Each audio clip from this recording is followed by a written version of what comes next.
ছাত্ৰ ছাত্ৰীসকল, ইয়াৰ আগৰ ভিডিঅ'টোত তোমালোকৰ এক তেজস্বী और দয়াবান বালক নামৰ পাঠটোৰ দুটামান পেৰাগ্ৰাফ পঢ়াই দিয়া হৈছিল। এতিয়া হ'ব 3 নম্বৰ পেৰাগ্ৰাফ। 3 নম্বৰ পেৰাগ্ৰাফটো ভালদৰে চাই যাবা। দিন বা দিন বীৰেশ্বৰ বৰা होने लगा। কৈছে যিজন বীৰেশ্বৰ দয়াবান বালক আৰু তেজস্বী বা দয়াবান বালক আছিল, তেখেতৰ নাম আছিল বীৰেশ্বৰ। কৈছে বীৰেশ্বৰে দিনে দিনে ডাঙৰ হ'বলৈ আৰম্ভ কৰিছিল। वह स्कूल भी जाने लगा और तेखेते स्कूलतो जो आरम्भ करिছিল। माँ ने स्कूल में उसका नाम रखा नरेंद्र नाथ और स्कूल जेते नाम भर्ती करि दिছিল तेतिया माके तेवर नाम राखिছিল नरेंद्र नाथ। कोलकाता के विद्यासागर मेट्रोपॉलिटन स्कूल में उसकी पढ़ाई शुरू हुई और कोलकातार विद्यासागर मेट्रोपॉलिटन नाমৰ स्कूलत तेखेतर नाम भर्ती करि दिছিল और तातेই पढ़ा लिखा आरम्भ হৈছিল। नरेंद्र नाथ लिखाई पढ़ाई में भी तेज था। कैसे नरेंद्र नाथे लिखा पढ़ात बहुत तेज आसिल, चुका आसिल। दोस्तों के साथ खेलकर समय बिताना उसे ज़्यादा पसंद था। कैसे लगर समनिया सकলৰ লগত खेला धूला करी तार बहुत पसंद হৈছিল। लेकिन जब भी पढ़ाई करता था मन लगाकर पढ़ता था, किंतु जेतियाई पढ़िছিল तेतियाई बहुत मनोযোগেৰে पढ़िছিল। धीरे धीरे पढ़ाई में उसकी रुचि बढ़ने लगी और लाहे लाहे लिखा पढ़ात तेवर रुचि बाढ़िবলৈ धरिছিল বা मनोযোগ बाढ़िবলৈ धरिছিল। वह साहित्य दर्शन शास्त्र इतिहास आदि विषयों पर गंभीर अध्ययन करने लगा और तेव साहित्य दर्शन शास्त्र इतिहास आदि विषयবিলাকতো गभीरভাৱে अध्ययन বা लिखा पढ़ा आरम्भ करिছিল। प्रवेशिका परीक्षा में नरेंद्र नाथ प्रथम विभाग में उत्तीर्ण हुआ। कैसे प्रवेशिका বা मेट्रिक परीक्षात नरेंद्र नाथे प्रथम विभागत उत्तीर्ण হৈছিল। उसके बाद कुछ दिनों के लिए प्रेसिडेंसी कॉलेज में भी अध्ययन किया और तार पिছত केइदिनमाনৰ কাৰণে प्रेसिडेंसी कॉलेजतो अध्ययन কৰিছিল বা लिखा पढ़ा কৰিছিল। तत्पश्चात जनरल एन्सब्लिज कॉलेज में उसने दाखिला लिया। तार पिছত की কৰিছিল जनरल एन्सब्लिज नाমৰ এটা कॉलेज আছিল और সেই कॉलेजते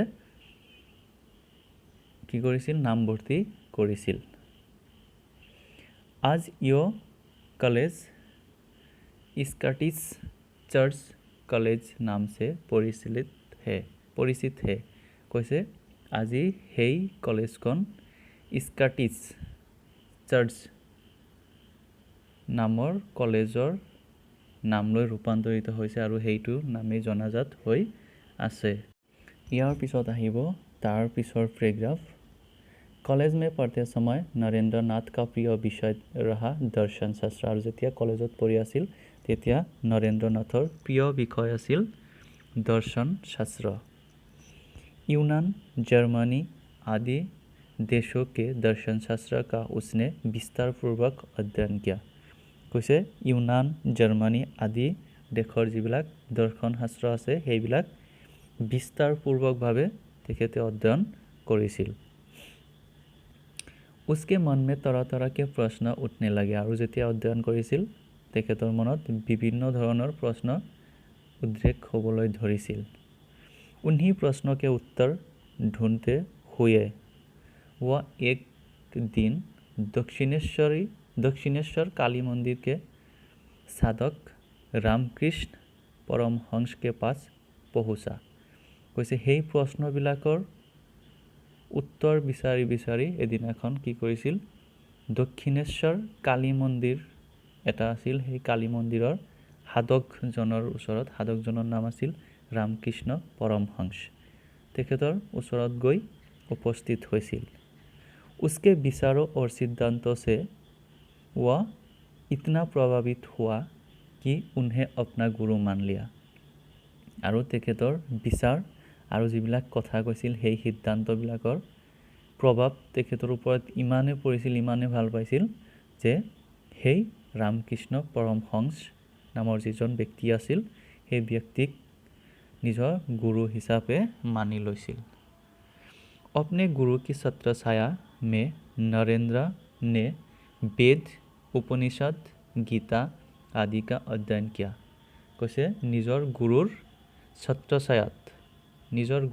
ছত্ৰছায়াত থাকি নৰেন্দ্ৰনাথে বেদ উপনিষদ গীতা আদি সব অধ্যয়ন কৰিছিল गुरु रामकृष्ण परमहंस ने उसे बेसहारे और पीड़ित लोगों की सेवा करने के लिए प्रोत्साहित किया কৈছে गुरु रामकृष्ण परमहंसे যিবিলাক মানুহৰ কোনো সহায়ক নাই সেই মানুহবিলাক আৰু যিবিলাক দুখী দৰিদ্ৰ মানুহ সেইবিলাকৰ সেৱা কৰাৰ কাৰণে সকলো সময়তে উৎসাহিত কৰিছিল তাৰ পিছত আহিব তাৰ পিছৰ পেৰাগ্ৰাফত আছে पिताजी विश्वनाथ दत्त के आकस्मिक निधन के बाद परिवार की आर्थिक स्थिति बिगड़ गई কৈছে তেখেতৰ পিতাজী বা দেউতা বিশ্বনাথ দত্ত আকস্মিকভাৱে মৃত্যু হৈছিল যাৰ কাৰণে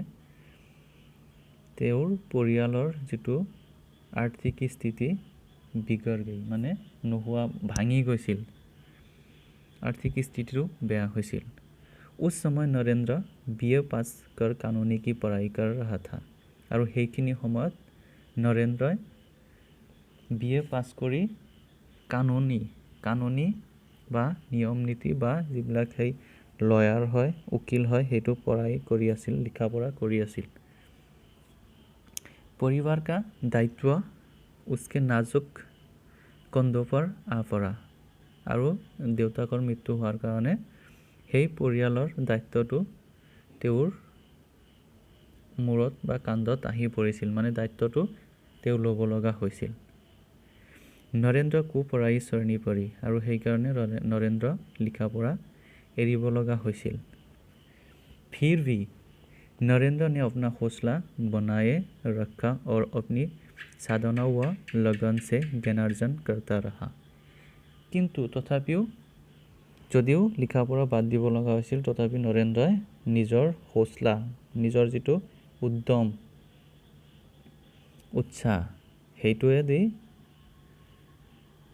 নিজে পঢ়া লিখাত বা জ্ঞান অৰ্জন কৰাত সাধনাত লাগি আছিল विश्व के जाने माने कोलकाता विश्वविद्यालय से सम्मानीय अध्यापक पद के लिए उसे आमंत्रित किया गया था কৈছে বিশ্বৰ ভিতৰতে জনা শুনা কলকাতা বিশ্ববিদ্যালয় আছিল সেই কলকাতা বিশ্ববিদ্যালয়ৰ অধ্যাপক পদৰ কাৰণে তেওঁক আমন্ত্ৰণ জনাইছিল लेकिन गरीब लाचार और बेसहारे लोगों की सेवा करने के लिए उसने इस प्रस्ताव को ठुकरा दिया किंतु যিবিলাক গৰীব মানুহ আছিল লাচাৰ উপায়হীন মানুহ আছিল আৰু বেসহাৰে যিবিলাকৰ সহায় নথকা মানুহ আছিল কোনো ধৰণৰ সহায় কৰিব লগা মানুহ নাছিল সেই মানুহবিলাকৰ সেৱা কৰাৰ কাৰণে সেই প্ৰস্তাৱটো বা সেই অধ্যাপক হোৱাৰ যেটো প্ৰস্তাৱ আহিছিল বিশ্ববিদ্যালয়ৰ পৰা হেতু মানা কৰি দিছিল